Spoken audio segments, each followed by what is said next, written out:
Mommy passed away when I was born. Oh my god. At around the same time, my father, well, he had to go to faraway land because of one of the cases he and Early worked on. Oh. Wait a minute. Did you say he and Hurley? Yes. Daddy and Hurley were always solving mysterious cases together. She didn't mention that before. He wrote them all up in his diaries. That's what's in the metal chest over there. Really? He recorded them all? So, you mean it's true?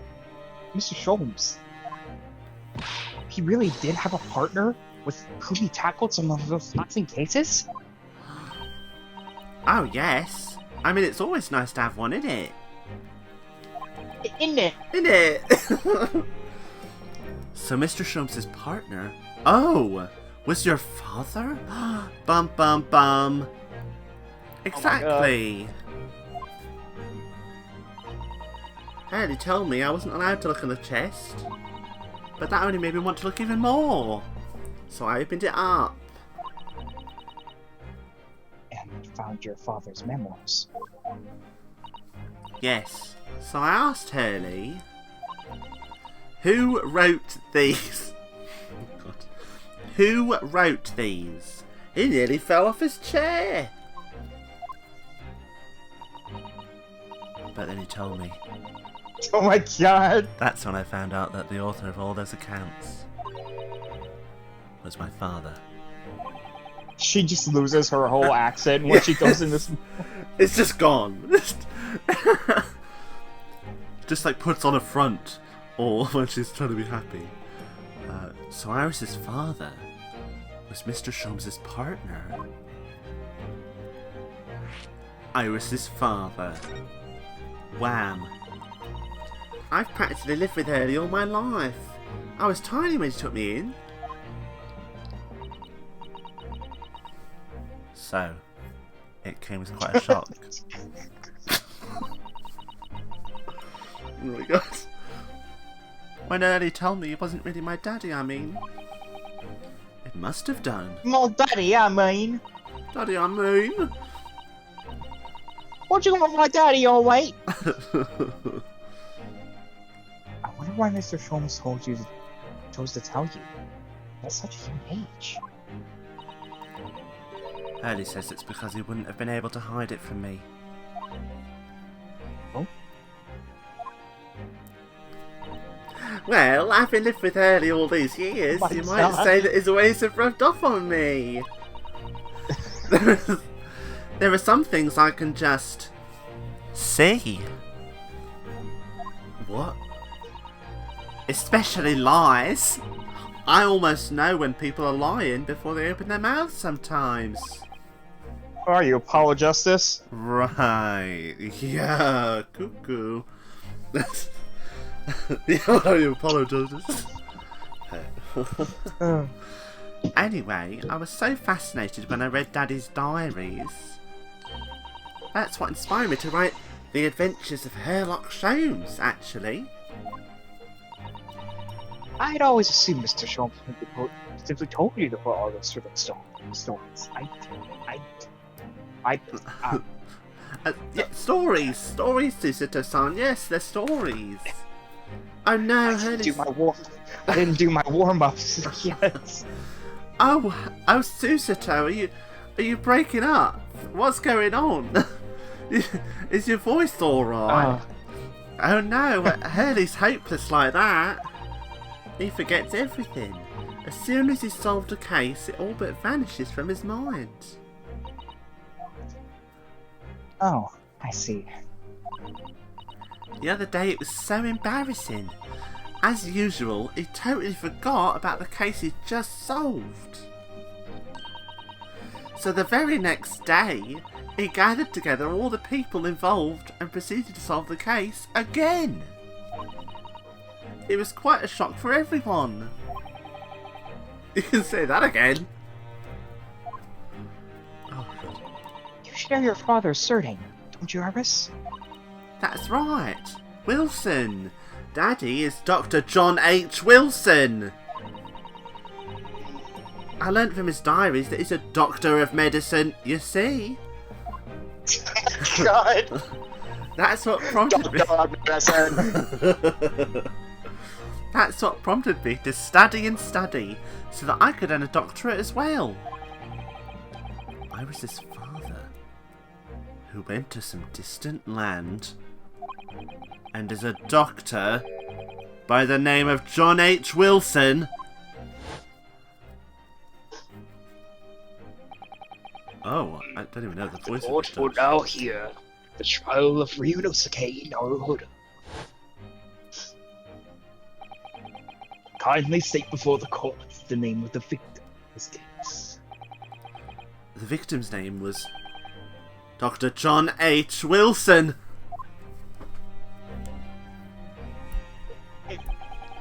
That's right. Visiting professor of medicine at Imperial Yume University. And the man who, in the most bizarre of circumstances, lost his life just before we left Japan. Miss Susato. Perhaps we shouldn't pursue this conversation any further at this time. I think that would be best.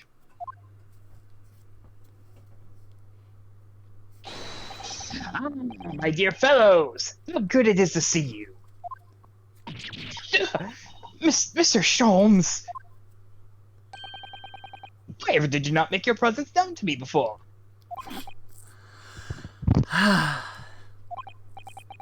Well, no matter now. So, how the devil are you? We've been with you for most of the day. Yes, really? Do tell me, Mr. Sholmes, is your violin unscathed? My violin? What are you talking about? Again. Never mind that now. I have something far more interesting to show you. Behold, my dear fellows. Oh, another music boxes. No, not another music studio. This is the one Rexon demanded we handed over as evidence. Mr. McGilden's disc. Oh my. Then what's it doing here? You know, at times. I think that though I have an undeniable tone of detection, I may very well be more adept in larceny. Oh, that'd be wonderfully exciting. I'd be your pickpocketing assistant. And Runo could be our go-to lawyer if we ever got caught. Right. Plus, Susie has such beautiful handwriting, she could write all our menacing crime notifications. Yes, I'd be delighted. I'm just gonna pretend this conversation never happened, I think. Yes. Yes. Yes, it did not happen. Converse about the music box disc. I don't understand. How did that disc come to be in your possession? I thought Inspector Gregson took it back to Scotland Yard. Quite correct. And that sort of uncompromising attitude is precisely why I always carry some of this. That's just a bar of caramel, Mr. Schwartz. Your one and only friend in times of loneliness, if I'm not mistaken. If you will humor me, dear fellows, cast your minds back to when the good detective confiscated this disc.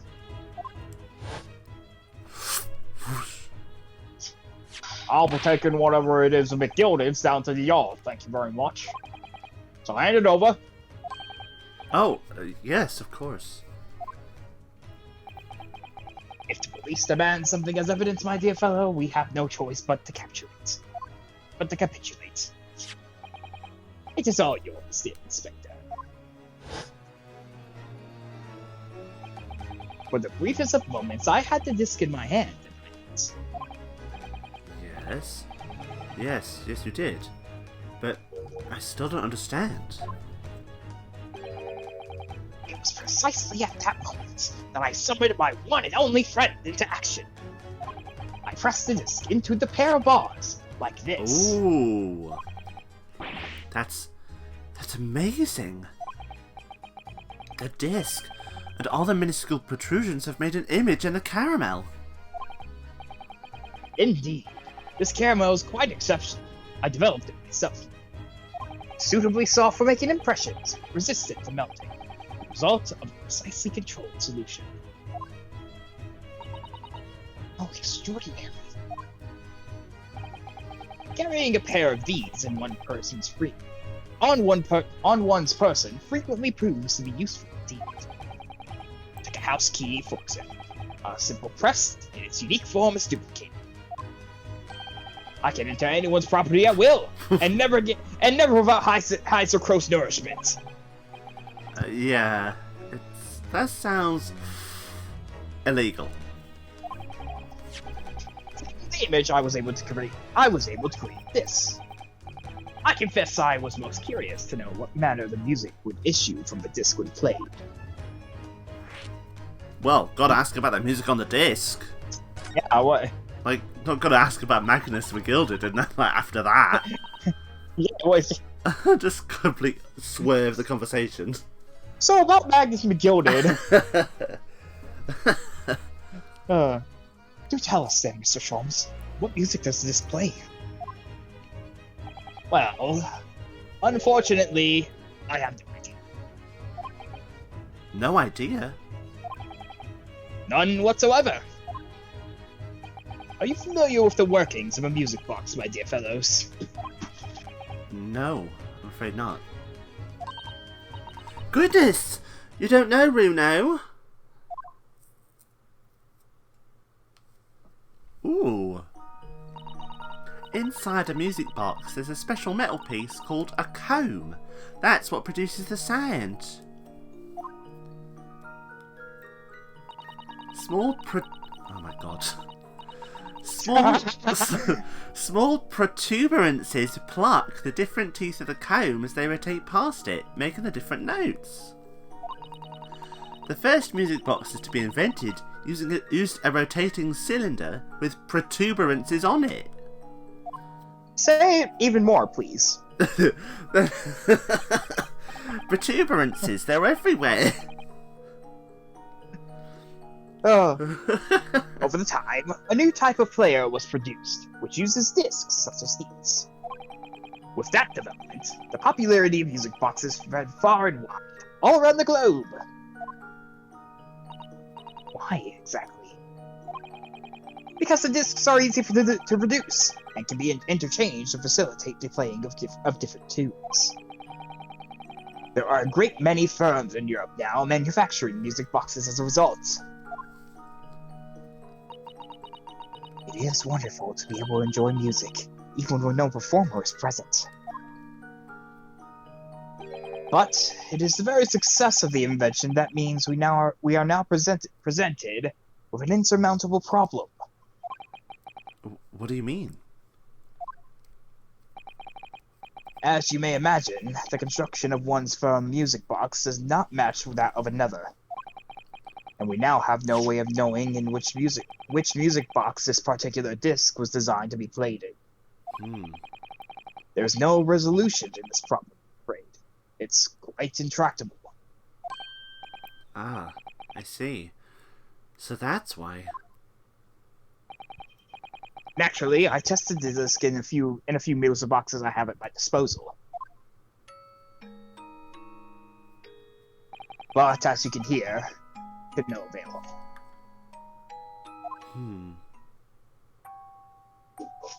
The results were equally unsatisfactory in this one.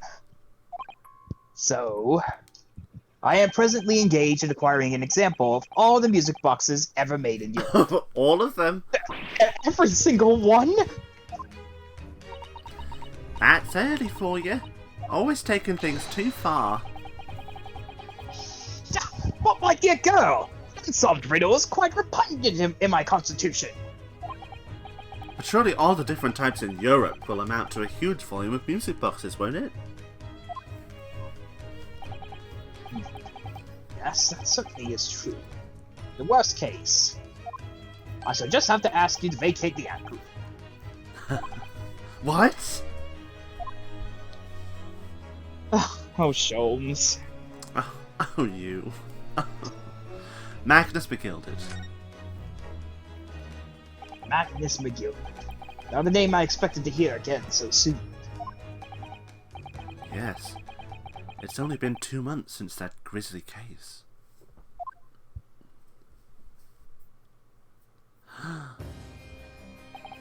Mr. McGilded perished within hours of the trial's conclusion.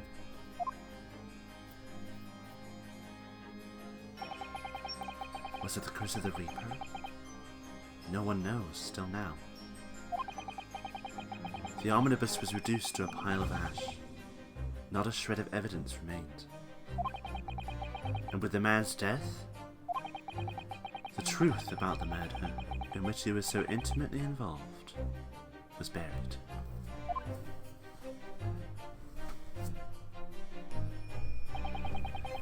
Even though we successfully established Mr. McGilded's innocence in the trial, Newspapers are still claiming that it remains an unsolved case.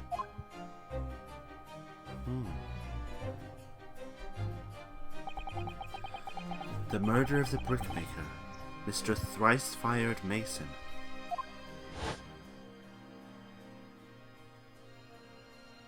Oh my god. What? I can't remember. We're not going to have to do these voices because I can't remember them. In the end, the truth of the matter remains a mystery. We still have no idea what really happened that night.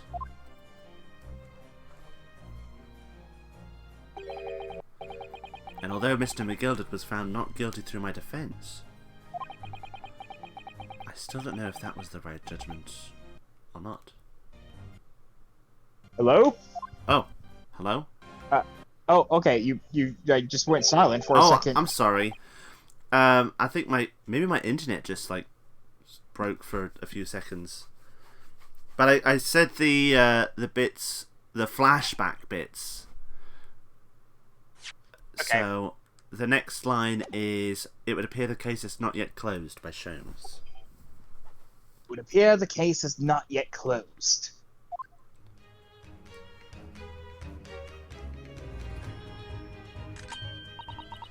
Well, it's time I get started. It's time I started getting things ready for dinner, I think. Ginny will be here before long. Thank you, Miss. Oh, well, you must let me help you then. Of course, Susie. There's plenty to do. I think I shall investigate the condition of my faithful performing partner. Now then, I leave it. Let this be a lesson to you, Mr. Sholmes. Never leave anything too precious with the pawnbroker. Yes, maybe that. Oh, that reminds me. Something Mr. Winterbeck said before. He said that he had a manuscript of Iris's in pawn, didn't he?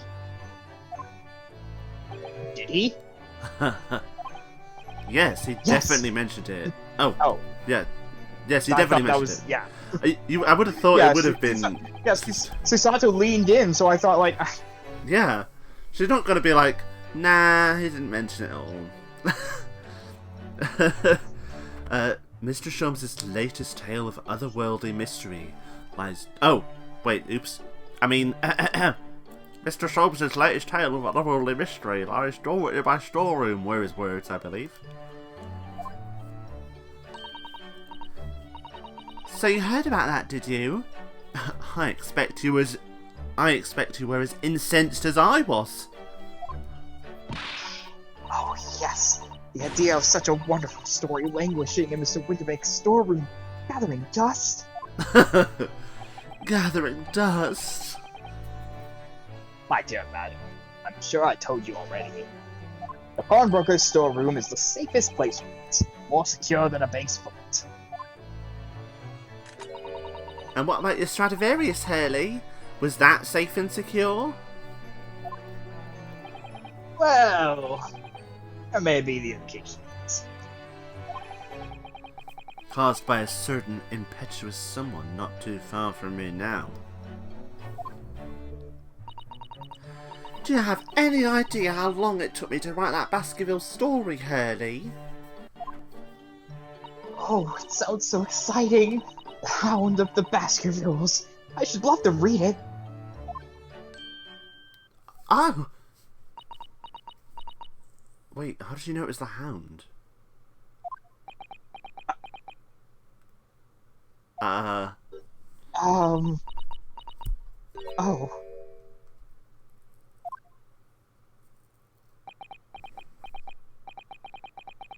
What's going on here? Why does it feel like an icy chill just swept through the room?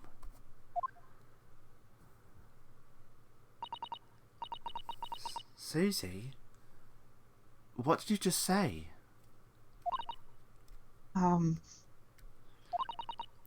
You said the Hound of the... I mean, you said the Hound of the Baskervilles. Oh my god. But how could you know the full title? Well, that's... That's because Miss Susato is such a great fan of all the stories about Mr. Sholmes, of course. But Runo, the Hound of the Baskervilles, has never been published. What? When I showed Hurley the manuscript, he told me that I wasn't allowed to publish it yet. I don't understand. That's why he said that he'd keep it safe until it was the right time for the story to be made public, you see. So that's why the manuscript is at Winterbanks. And yet, how could Susie here know its title? Well, Hurley, what's going on?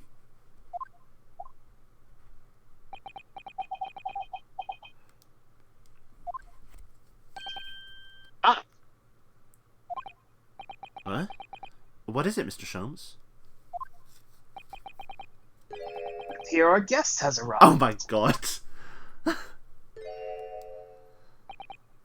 Miss Lestrade.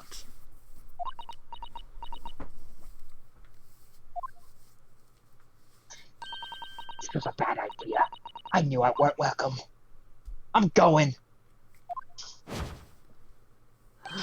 No, wait, Miss Lestrade.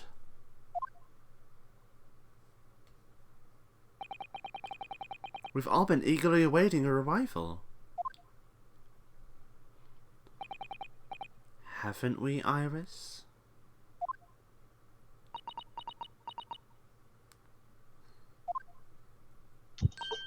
Oh, yes! Just wait there, Ginny. We'll have everything ready in a jiffy. Come along, Susie. Right, of course. It's a pleasure to see you here, Miss Lestrade. Please, make yourself at home. Don't stand in the doorway, my dear girl. Come on in, come on. What say you to some Mendelschlund? Mendelschlund. I won't take no for an answer. Meddlesome it is, then.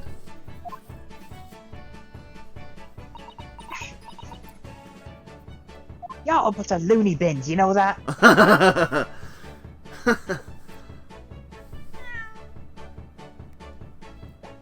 Wagga Every time we see Wagga High, I think we're gonna make that joke. There we go. The middle, too slow. Oh, That evening? Oh, I didn't realize it was Ryunosuke saying it. Oops. I was just like, that evening? That evening, Iris prepared us all a meal that was even more delicious than usual. Mr. Sholmes' violin performance was in no way meddlesome. And Gina, as we came to call her, taught us all how to steal things from one another without being noticed. Everyone thoroughly enjoyed themselves well into the night. Or that's what I want to say. The end. The end. How did Mr. Sato know the title? Who cares? 15th of April, 9:34 p.m. Naruhodo Legal Consultancy. I have to say it louder to be able to say it. That was a very enjoyable evening, wasn't it? Oh yes, Iris Discovery was truly divine. And I feel as though I can still hear the enchanting strains of Mr. Sholmes' violin even now. Oof. Oof. Oh, we almost got copyright strikes. It was Mr. Sholmes, not Mr. anything else. Mr. Sholmes, completely. Best of all, I bet I could steal the glasses from his lordship's face next time we're in court.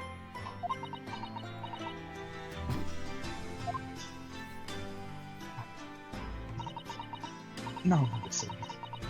Could I consult with you about something, I wonder? What's the matter, Susato-san? It's about the telegram behind the scenes. Wait. Oh. The one that arrived first thing this morning, I suppose. Hold on, I'm just gonna stop and restart the recording because it's doing that thing again.